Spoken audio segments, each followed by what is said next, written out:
کھجور کا نام سنتے ہی آپ دوڑ پڑتے ہیں، کہتے ہیں کہ ایک مرتبہ پھر ذرا کہنا۔ اس نے کہا کہ میں تو اپنے کاروبار کی ہم باتیں کر رہے ہیں، میں نے یہ کہا ہے کہ اس سال کھجور کی فصل بڑی اچھی ہوئی ہے۔ تو میں نے انہیں کہا کہ یار میں بھی اس کھجوروں والی بستی میں جانا چاہتا ہوں، مجھے اپنے ساتھ لے چلو۔ انہوں نے کہا کہ وہاں پہ جانے کے لیے تمہیں پیسے بہت لگیں گے، فری کے اندر کوئی بندہ نہیں جا سکتا۔ تو آپ نے فرمایا کہ میری بکریاں بھی لے لو، میری گائے بھی لے لو، مجھے بس اس کھجوروں والی بستی تک لے چلو۔ اللہ اکبر۔ آپ فرماتے ہیں کہ انہوں نے مجھ سے گائے بھی لے لی، مجھ سے میری بکریاں بھی لے لیں اور مجھے اپنے ساتھ سواری پہ سوار کیا۔ چلتے چلتے جب وادی قرا تک پہنچے تو انہوں نے میرے پر ظلم یہ کیا کہ وعدہ یہ ہوا تھا بکریاں بھی ہماری، گائے بھی ہماری، اور شہر تک پہنچانا ہماری ذمہ داری ہے۔ لیکن فرماتے ہیں کہ ابھی چند ہی دور ہم پہنچے تھے وادی قرا تک، تو انہوں نے میرے پر ظلم کیا اور مجھے وہاں پہ فروخت کر دیا۔ انہی کے چچا زاد بھائی جو مدینہ کا رہنے والا تھا، اس نے مجھے خرید لیا اور اپنے ساتھ حضور کے شہر مدینہ کی طرف سفر شروع ہو گیا۔ اللہ اکبر۔ آپ فرماتے ہیں کہ جب میں مدینہ سے ابھی باہر پہنچا ہوں تو حضرت سلمان فارسی رضی اللہ تعالیٰ عنہ فرماتے ہیں کہ مجھے لمبے لمبے درخت نظر آنا شروع ہو گئے۔ میں نے اپنے اس سردار سے پوچھا کہ حضور یہ لمبے لمبے درخت کون سے ہیں؟ اس نے کہا کہ یہی تو کھجوروں کے درخت ہیں۔ اللہ اکبر، یہی تو کھجوروں کے درخت ہیں۔ تو آپ فرماتے ہیں کہ میری قسمت، اللہ کا میرے اوپر کرم کہ جن کھجوروں کو میں تلاش کرتا ہوا مدینے میں پہنچا، میرے مالک نے میری ڈیوٹی بھی انہی کھجوروں کے باغ کے اندر لگا دی۔ اس نے کہا کہ تمہاری ڈیوٹی یہ ہے، کام تمہارا یہ ہے، چونکہ اب تمہارے غلام ہو، تم ہمارے غلام ہو، تمہاری ڈیوٹی یہ ہے کہ تم باغ میں جاؤ گے اور وہاں سے کھجوریں توڑ کے ٹوکری کے اندر ڈال کے اور منڈی کے اندر فروخت کر کے آؤ گے۔ تو حضرت سلمان فارسی رضی اللہ تعالیٰ عنہ فرماتے ہیں کہ میں پھر روز باغ میں جاتا اور سب سے اونچی کھجور پہ چڑھ کے کبھی دائیں دیکھتا، کبھی بائیں دیکھتا، کبھی آگے دیکھتا، کبھی پیچھے دیکھتا کہ کہیں تو حضور نظر آ جائیں۔ جس دم نال پریت اساڈی او دم نظر نہ آوے۔ فرماتے ہیں کہ حضور کو روز دیکھتا ہوں لیکن حضور کی کہیں خبر نہیں ملتی۔ اچیاں لمیاں لال کھجوراں اتے پتر جنہ دے ساوے، جس دم نال پریت ہے ساڈی او دم نظر نہ آوے۔ فرماتے ہیں کہ حضور کو دیکھتا ہوں لیکن حضور کی خبر نہیں ملتی۔ اللہ اکبر۔ آپ فرماتے ہیں کہ ایک دن کھجور، سب سے اونچی کھجور پہ بیٹھا ہوا تھا میرا مالک، میں کھجوریں توڑ کے نیچے پھینک رہا تھا، مالک اٹھا کے ٹوکری میں ڈال رہا تھا۔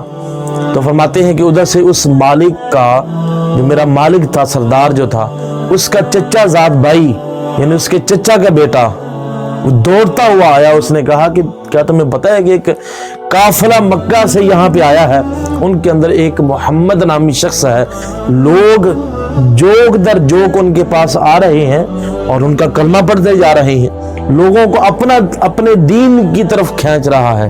تو سلمان فارسی رضی اللہ تعالیٰ فرماتے ہیں کہ میں اس وقت کھجور کے سب سے اونچے درخت پہ بیٹھا ہوا تھا۔ جب حضور کا نام سنا تو ایسا محسوس ہوا کہ جیسے ابھی میں کھجور سے گر جاؤں گا۔ اللہ اکبر۔ فرماتے ہیں کہ میں نے اپنے آپ کو سنبھالا، کھجور سے نیچے اترا اور میں نے جا کے اپنے سردار سے کہا کہ حضور اپنے اس چچا زاد بھائی سے ذرا کہیں ایک بار پھر یہ بات دہرائے۔ تو انہوں نے مجھے تھپڑ مارا اور کہا یہ ہم سردار آپس میں بات کر رہے ہیں، تم غلام ہو، تمہاری کیا مجال، ہماری بات کے اندر دخل دو، اپنے کام جا کے کرو۔ فرماتے ہیں کہ میں پھر دوبارہ کھجور پہ چڑھ گیا اور حضور کو دیکھنا شروع کر دیا۔ انتظار کے اندر تھا کہ کب یہ مالک جائے اور میں حضور تک جو ہے وہ خود پہنچ جاؤں۔ فرماتے ہیں کہ پہلی نشانی تو مکمل ہو چکی تھی کھجوروں والی، دوسری اب نشانی تھی کہ صدقے کا مال نہیں کھائیں گی۔ فرماتے ہیں کہ میں نے کھجوروں کا ٹوکرا بھرا اور میں اس جگہ پہ جو ہے وہ پہنچ گیا تو جہاں پہ حضور اپنے صحابہ کرام کے ساتھ تشریف فرما تھے۔ میں نے جا کے سلام عرض کیا اور میں نے حضور نبی کریم کو عرض کیا کہ یا رسول اللہ کہ آپ بڑے دور سے سفر کر کے آئے ہیں تو آپ کے صحاب بھی آپ کے ساتھ ہیں، بھوک بھی لگی ہوگی، میں یہ کھجوروں کا ٹوکرا صدقہ آپ کو کرنے کے لیے آیا ہوں، یہ صدقہ قبول فرما لیں۔ حضور نے ایک صحابی کو اشارہ کیا کہ یہ کھجوریں جو ہیں